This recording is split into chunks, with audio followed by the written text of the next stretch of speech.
खरं म्हणजे अतिशय मनाला वेदना देणारी आणि मनाला चटका लावून जाणारी ही अतिशय दुर्दैवी घटना आज महाराष्ट्रात घडली आहे. खरं म्हणजे असं कुणाच्या स्वप्नातही वाटलं नसेल की अजितदादा एवढ्या लवकर आपल्यातून जातील. ही महाराष्ट्रासाठी अतिशय दुःखद आणि दुर्दैवी घटना अजितदादांच्या जाण्याने झालेली आहे. खरं म्हणजे अजितदादा गेले अनेक वर्ष या महाराष्ट्राच्या राजकारणात नेतृत्व करत होते आणि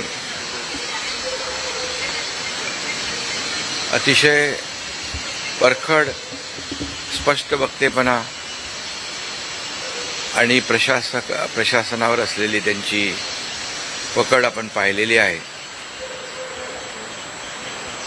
प्रत्येक गोष्टीचा त्यांना बारीक अभ्यास करून बोलण्याची सवय होती आणि परखड स्पष्ट वक्तेपणा, निर्भीड, रोखठोक बोलणारे असले तरी सुद्धा त्याला चूक म्हणणारे असले तरी सुद्धा अतिशय मनाने ते निर्मळ होते. याचा अनुभव मी स्वतः घेतलेला आहे.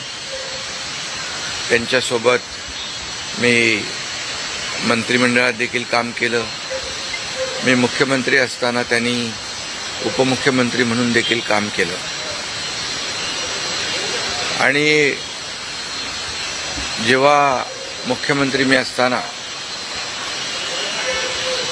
मुख्यमंत्री माझी लाडकी बहीण योजना किंबहुना इतरही योजना जेव्हा आम्ही सुरू केल्या तेव्हा आर्थिक जे काही घडी आहे किंवा आर्थिक तरतूद जी आहे ती अतिशय उत्तमपणे त्यांनी त्यावेळेस केली आणि त्याचा अनुभव मला आहे.